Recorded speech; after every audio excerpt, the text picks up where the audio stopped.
Hello friends, तो कैसे हैं आप सभी लोग। तो जैसा कि आप देख रहे हैं व्योम जॉब अपडेट्स की तरफ से एक बार फिर हम आ चुके हैं एक और नई वैकेंसी और एक नई जॉब अपडेट के साथ। जैसा कि आप देख रहे हैं ये वैकेंसी आपकी आरआरबी सिलेक्शन कंट्रोलर की तरफ से आई है।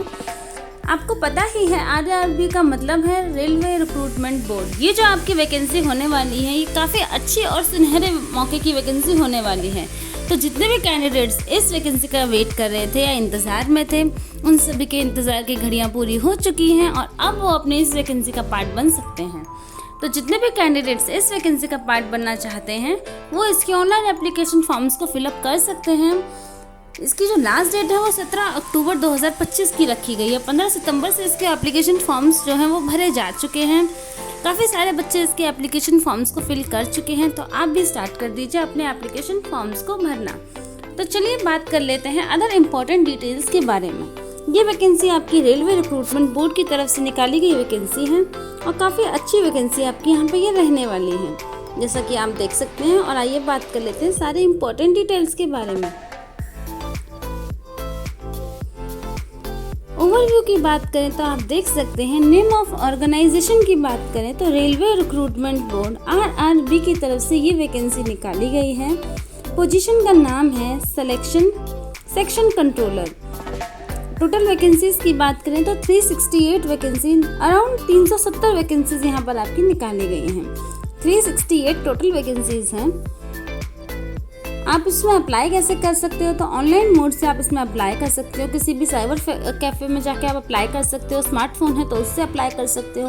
लैपटॉप है आपके आसपास तो आप उससे अप्लाई कर सकते हो, या कंप्यूटर वगैरह आपके पास में या आपके घर में है तो आप उससे भी इसमें एप्लीकेशन फॉर्म को फिल करके ऑनलाइन तरीके से अप्लाई कर सकते हैं।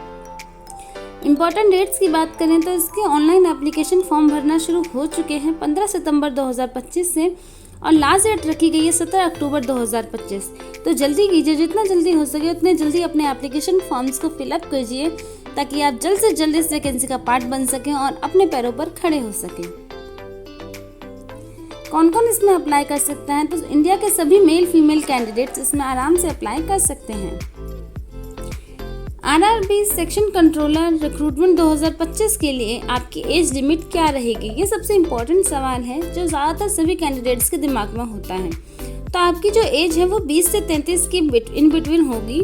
कम से कम आपकी जो एज है वो 20 होनी चाहिए, 20 साल के आप होने चाहिए, और ज़्यादा से ज़्यादा 33, उससे ज़्यादा नहीं होने चाहिए। प्लस इसमें एज पर रूल रिलैक्सेशन भी है जो कि आपको आपकी क्राइटेरिया आपकी कास्ट के अकॉर्डिंग मिलता है, आपकी कैटेगरी के अकॉर्डिंग मिलता है कि जनरल है तो क्या रहेगा, ओबीसी है तो क्या रहेगा, इस तरीके से आपका रहने वाला है।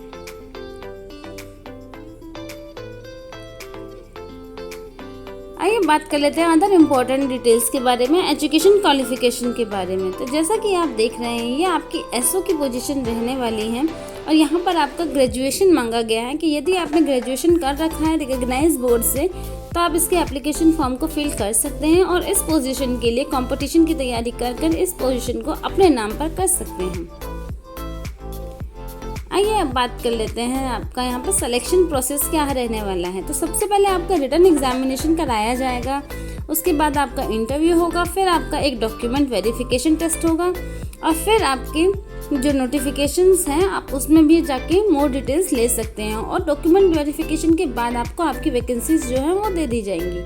अगर आपने सारी कैटेगरीज अगर आपने सारी स्टेजेस को क्लियर किया है तो आपकी वैकेंसी आपके हाथों में आ जाएगी और आप इस एसओ की पोजीशन एसओ की जॉब आपको मिल जाएगी।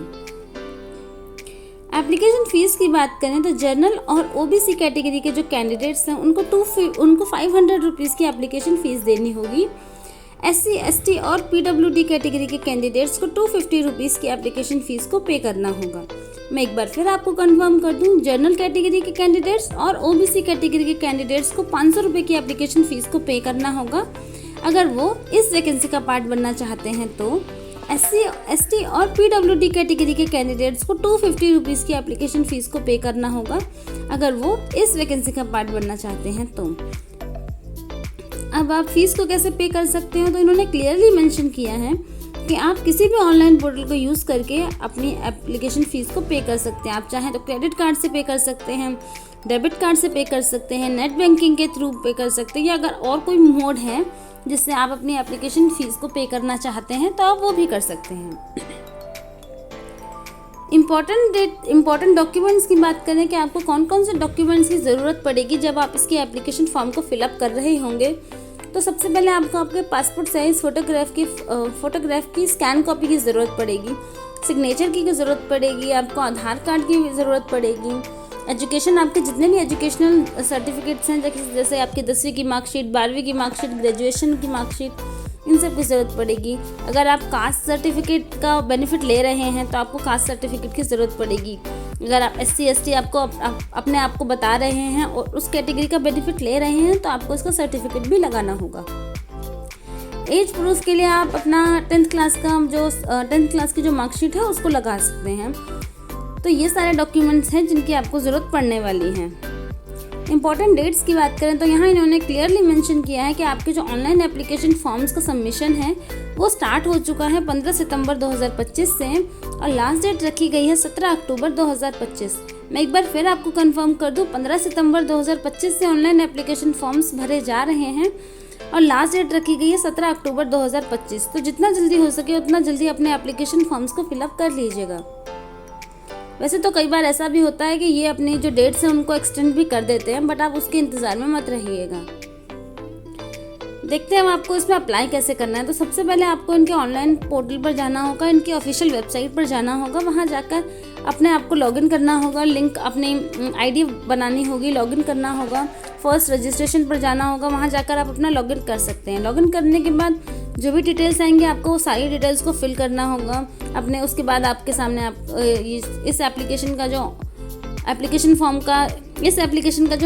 फॉर्म है वो ओपन हो जाएगा। उसमें आपको सारी डिटेल्स भरनी होगी, अपने नाम, एड्रेस, फादर नेम, एज, आपकी कैटेगरी कौन सी है, आपकी ईमेल ID क्या है, फ़ोन नंबर क्या है, ये सारी चीज़ें आपको अच्छे से भरनी होगी। ईमेल ID और फ़ोन नंबर, ये 2 चीज़ें बहुत अच्छे से फिलअप कीजिएगा, क्योंकि कई बार क्या होता है बच्चे एग्ज़ाम्स पास तो कर लेते हैं पर ये 2 चीज़ें उनकी अच्छे से फिल नहीं हुई होती, जिसकी वजह से जो बोर्ड है वो उनसे कनेक्ट नहीं कर पाता।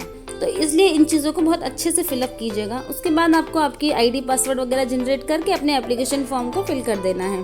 अपने सारे डॉक्यूमेंट्स को फिलअप करने के बाद, मतलब अपनी सारी डिटेल्स को फिलअप करने के बाद अपने डॉक्यूमेंट्स की स्कैन कॉपी को अपलोड करना होगा। उसके बाद फीस पेमेंट करने के बाद आपका जो एप्लीकेशन फॉर्म है वो सबमिट हो जाएगा। इस तरीके से आप अपने एप्लीकेशन फॉर्म को फिलअप कर सकते हैं। तो बाकी इस वीडियो से रिलेटेड जो भी इम्पोर्टेंट लिंक है, जैसे ऑनलाइन एप्लीकेशन फॉर्म का लिंक हो गया आपका और आपका इसका नोटिफिकेशन का लिंक हो गया, ये लिंक मैं आपको वीडियो के डिस्क्रिप्शन बॉक्स में मेंशन कर दूँगी, तो आप वहाँ से आराम से चेकआउट करके अपने एप्लीकेशन फॉर्म्स को फिलअप कर सकते हैं। वीडियो अच्छी लगी हो तो एक लाइक, एक कमेंट ज़रूर कीजिएगा, क्योंकि आपका लाइक, आपका कमेंट और आपका सब्सक्राइब मुझे बहुत मोटिवेट करता है वैकेंसीज़ को सर्च आउट करने के लिए, वीडियोस बनाने के लिए और आप तक पहुंचाने के लिए। ये एक वीडियो बना के मैं बहुत खुश होती हूँ आपको ये वैकेंसीज़ के बारे में बताकर। तो ऐसे ही मोटिवेट मुझे भी करते रहिए और आप भी होते रहिए। तो चलिए अब मिलते हैं नेक्स्ट वीडियो में एक नई जॉब अपॉर्चुनिटी के साथ। तब तक के लिए अपना ख्याल रखिए एंड देखते रहिए व्यूम job updates. Thanks for watching.